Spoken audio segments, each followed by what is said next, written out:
Hello student, success coaching classes में आपका स्वागत है। तो आज हम लोग डिस्कस करने वाले हैं क्लास 12 का जो आपका आर्ट्स 11 फरवरी जो आज आपका एग्जाम होने वाला है होम साइंस का। उसके लिए हमको वेरी इंपॉर्टेंट 2022 का, 2023 का और 2024 का जेक बोर्ड के द्वारा जो आपको ओरिजिनल क्वेश्चन जो पूछा गया था ऑब्जेक्टिव क्वेश्चन, उसको हम बता रहे हैं। तो ये वीडियो को बहुत जरूरी है आपके लिए, देख कर जाइएगा। वीडियो को स्किप करने की बिल्कुल गलती मत करिएगा। तो चलिए हम लोग वीडियो को स्टार्ट करते हैं। और इससे पहले हमारा कोई भी MCQ नहीं होता था, तो 2022 में देखिए क्या क्या MCQ आया है। चलिए हम लोग देखते हैं। ये सब सवाल आपका एग्जाम में रिपीटेशन जरूर करेगा। तो देखिए सबसे पहला सवाल यहाँ पर क्या बोल रहा है, जो संक्रामक रोग से क्या तात्पर्य है। तो ध्यान रखिए, इसका राइट आंसर हो जाएगा आपका ऑप्शन नंबर तीसरा, रोग एक व्यक्ति से दूसरे व्यक्ति को लगना। दूसरा क्वेश्चन क्या बोल रहा है, रोग निरोधक क्षमता कितने प्रकार की होती है। ध्यान रखिएगा 2 प्रकार का। आगे देखिए DPT का टीकाकरण किन रोगों से रक्षा करता है। तो ध्यान रखिएगा इसका राइट आंसर हो जाएगा डिप्थीरिया टिटनेस। आगे यदि हम लोग क्वेश्चन नंबर 4 देखते हैं, निर्जलीकरण में रोगों के क्या पिलाया जाता है। तो याद रखिएगा ORS घोल पिलाया जाता है। आगे देखते हैं मच्छर को काटने से कौन सा रोग होता है। तो मलेरिया होता है। आगे यदि हम लोग देखते हैं क्वेश्चन नंबर 6 क्या बोल रहा है, फ्रेश फूड विटामिन किसे कहते हैं। तो याद रखिए विटामिन C को कहते हैं। विटामिन C का सबसे अच्छा स्रोत देखिएगा तो हमारा लेमन नींबू हो जाएगा। आगे यदि हम देखते हैं, सभी क्वेश्चन को आप करके जरूर जाइएगा, आपका एग्जाम में बहुत बेनिफिट करेगा। प्रत्येक व्यक्ति के लिए कौन सा आहार आवश्यक होता है। तो ध्यान रखिएगा हमारा राइट आंसर हो जाएगा आपका संतुलित आहार हो जाएगा। ठीक है, आगे यदि हम लोग देखते हैं,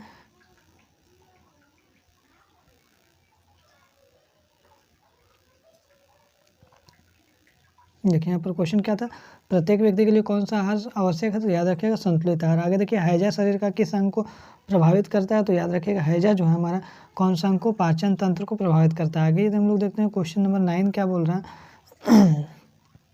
क्वेश्चन 9 हो गया। क्वेश्चन नंबर 10 देखिए क्या बोल रहा है, BCG का टीका किस रोग से बचने के लिए दिया जाता है। तो याद रखिए इसका राइट आंसर हो जाएगा आपका क्षय रोग हो जाएगा।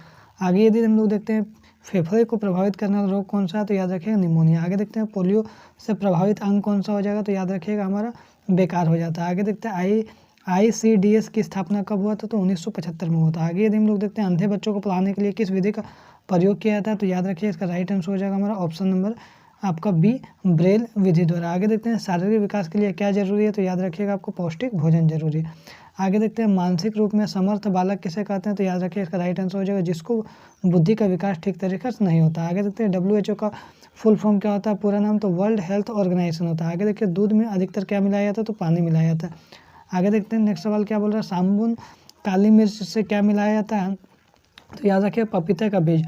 शुद्ध जल कैसा होता है। तो याद रखिए रंगहीन और गंधहीन भी होता है। आगे यदि हम लोग देखते हैं क्वेश्चन नंबर 21 क्या बोल रहा है, ज्वार कितने प्रकार का होता है। ध्यान रखिए 5 प्रकार का होता है। क्रेच में क्या रखा जाता है, 0 से 4 साल के बच्चे को रखा जाता है। आगे यदि हम लोग देखते हैं विटामिन C किस में पाया जाता है। तो ध्यान रखिएगा आंवला में पाया जाता है। आहार भोजन को प्रभावित करने वाला अंग को, आहार आयोजन को प्रभावित करने वाला कारक कौन कौन सा है। तो आर्थिक स्थिति। आगे यदि हम लोग देखते हैं विटामिन D का मुख्य स्रोत सूर्य का प्रकाश हो जाएगा। आगे यदि हम लोग देखते हैं अनाज में अधिकतर क्या मिलावट की जाती है। तो याद रखिए कंकड़ और पत्थर। आगे यदि हम लोग देखते हैं क्वेश्चन नंबर 26 क्या बोल रहा है,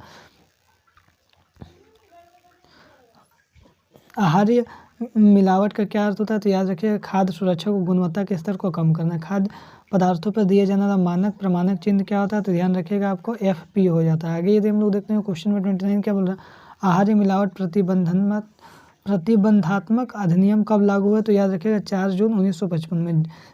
जल से शरीर के तापमान पर क्या प्रभाव पड़ता है। तो याद रखिए इसका राइट आंसर हो जाएगा हमारा नियमन रहता है। शिशु सदन को किस नाम से बुलाते हैं। तो याद रखिए इसका राइट आंसर हो जाएगा हमारा ऑप्शन नंबर तीसरा क्रेच के नाम से। निम्न में से कौन सा पोषणीयता से संबंधित रोग है। तो ध्यान रखिए इसका राइट आंसर हो जाएगा आपका एनीमिया हो जाएगा। आगे यदि देखते हैं विटामिन C की कमी से कौन सा बीमारी होता है।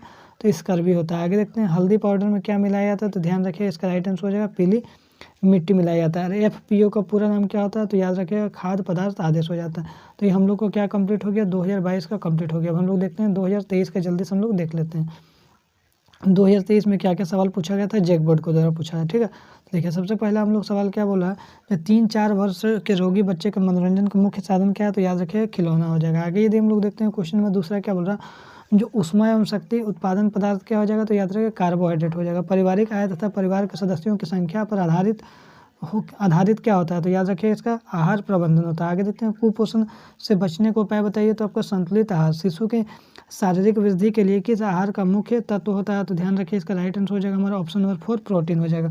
जन्म के समय शिशु का औसतन भार कितना होना चाहिए। तो ध्यान रखिए कम से कम 2.5 से 3.5 kg होना चाहिए। खेल से बच्चे का विकास होता है। तो ध्यान रखिए इसका राइट आंसर हो जाएगा आपका शारीरिक और मानसिक दोनों विकास होता है। दूध में मिलाया जाने वाला पाया जाने वाला कौन सा प्रोटीन होता है, तो याद रखिए केसिन प्रोटीन होता है। आगे देखते हैं खाद्य संरक्षण किया जा सकता है। सूक्ष्म जीवाणुओं को क्या होता है, इनमें से कोई नहीं हो जाएगा। उन्हें सूक्ष्म जीवाणुओं को दूर रखकर बिल्कुल नहीं, मारकर बिल्कुल नहीं, और निकालकर बिल्कुल नहीं। इसका राइट आंसर हो जाएगा इनमें से कोई नहीं हो जाएगा। आगे यदि हम लोग देखते हैं रेशमी वस्त्रों को धोने के लिए किसका उपयोग करते हैं, तो ध्यान रखिए इसका राइट आंसर हो जाएगा अपमार्जक हो जाएगा। आगे यदि हम लोग देखते हैं क्वेश्चन नंबर 11 क्या बोल रहे हैं, ऊनी वस्त्रों को कलफ लगाया जाता है, क्या लगाया जाता है, चावल का। आगे देखते हैं नियमित धुलाई से वस्त्र क्या होते हैं, तो इनमें सभी मतलब दुर्गंध रहित हो जाते हैं, साफ हो जाते हैं और रोगाणु रहित हो जाते हैं। आगे देखते हैं बच्चों की स्थिति दांत कब से निकलने लगते हैं, स्थायी दांत। क्या बोल रहे हैं, बच्चों के स्थायी दांत कब से निकलने लगते हैं, तो ध्यान रखिएगा इसका राइट आंसर हो जाएगा 6 वर्ष की उम्र से। निम्न में से कौन सा शारीरिक विकास के अंतर्गत नहीं आता, तो ध्यान रखिए शारीरिक विकास के अंतर्गत भाषा नहीं आता, बाकी लंबाई, वजन और दांत आता है। आगे यदि हम देखते हैं क्वेश्चन नंबर 15 क्या बोल, उपभोक्ता के अधिकार कौन नहीं है, तो ध्यान रखिएगा क्षतिपूर्ति नहीं है। आगे देखते हैं आहार नियोजन किस बचत में मदद करता है, तो ध्यान रखिएगा आपका समय बचत में और ईंधन और ऊर्जा। इसका राइट आंसर इनमें सभी हो जाएगा।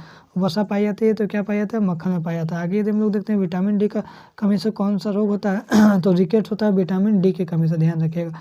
बच्चों का साधारण रोग क्या है, तो ध्यान रखिएगा खांसी सर्दी हो जाएगा, साधारण रोग हो जाएगा। आगे देखते हैं किस रोग में हीमोग्लोबिन की मात्रा कम हो जाती है, तो याद रखिए एनीमिया में। आगे देखिए ताश, शतरंज और चौपड़ा आदि किस प्रकार का खेल है, तो ध्यान रखिए इसका राइट आंसर हो जाएगा बौद्धिक खेल हो जाएगा। ताश बोला, शतरंज बोला, चौपड़ा। आगे देखते हैं रेडीमेड परिधानों को खरीदने का कारण क्या है, तो इसमें से सभी प्रचलित फैशन, समय व श्रम की बचत और सभी नापों के वस्त्रों को मिलना। आय का वह भाग जो भविष्य के लिए बचा कर रखते हैं तो उसको हम लोग क्या बोलते हैं, उसको हम लोग बचत बोलते हैं। राइट आंसर क्या हो जाएगा हमारा बचत हो जाएगा। आगे देखते हैं क्वेश्चन भौतिक संसाधन हमारा क्या है, तो याद रखिए भौतिक संसाधन जो हमारा हो जाएगा लैंड, धन और मकान, इनमें से राइट आंसर हो जाएगा, इनमें से सभी हो जाएगा। आगे देखते हैं आहार भोजन का दायित्व तो मुख्य रूप से होता है, तो याद रखिएगा गृहिणी में होता है, ठीक है। आगे देखते हैं खिलौने का रंग होना चाहिए, तो क्या होना चाहिए, खिलौने का रंग होना चाहिए पक्का होना चाहिए। आगे देखते हैं पूर्ण भोज्य पदार्थ होता है, तो याद रखिएगा हमारा दूध होता है। आगे देखते हैं रक्त को थक्का जमने से किस विटामिन की सहभागिता होता है, तो याद रखिए विटामिन के। आगे देखते हैं उपभोक्ता संरक्षण अधिनियम कब लागू हुआ, तो ध्यान रखिए 1986 में, 24 दिसंबर 1986।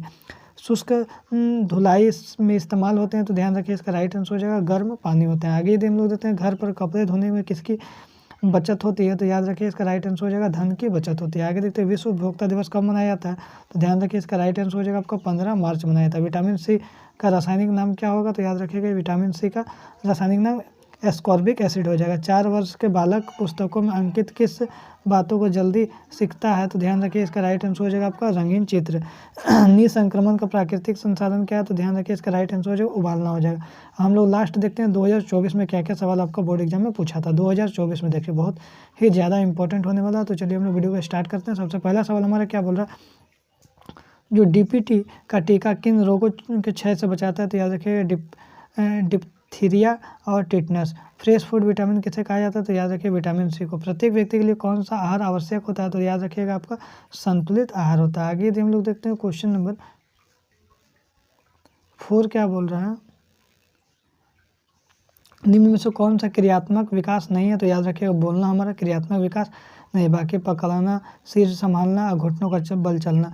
किस महीने में बच्चा बिना सहारे खड़ा हो सकता है, तो याद रखिए इसका राइट आंसर है 9 से 12 महीने। आगे यदि हम लोग देखते हैं क्वेश्चन नंबर 6 क्या बोल रहा है, विकास के कितने भागों में बांटा गया है, तो याद रखिएगा आपका 4 भागों में। कैल्शियम पाया जाता है किसमें, तो दूध में। पपीते का बीज मिलाया जाता है, तो याद रखिएगा साबुन काली मिर्च में। आगे यदि हम लोग देखते हैं शरीर के तापमान का नियमन कितना होता है, तो याद रखिएगा जल में।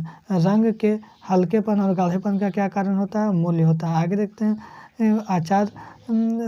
अचार संरक्षित करने के लिए क्या जरूरी है, तो याद रखिए नमक और तेल जरूरी है। आगे यदि हम लोग देखते हैं पारिवारिक आय के साधनों को कितने भागों में बांटा गया, 3 भागों में बांटा गया है।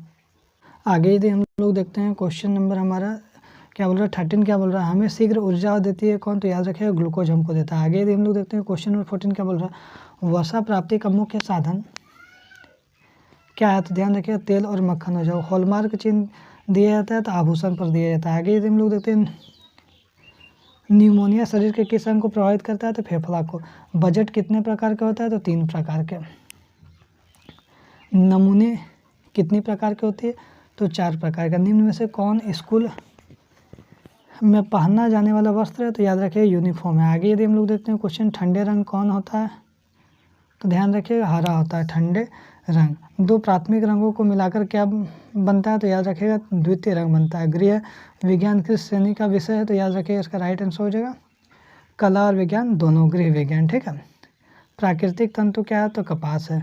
हड्डियों और दांतों के निर्माण के लिए सहायक क्या होता है, तो ध्यान रखिएगा इसका राइट आंसर हो जाएगा कैल्शियम। ICDCS का उद्देश्य क्या होता है, ध्यान रखिएगा मृत और शिशु दर को कम करना। तो हमारा टोटल कंप्लीट हो गया। तो यदि हमारा वीडियो को अच्छा लगे तो लाइक शेयर एंड सब्सक्राइब जरूर करें। फिर मिलते हैं नेक्स्ट वीडियो में। Thank you so much.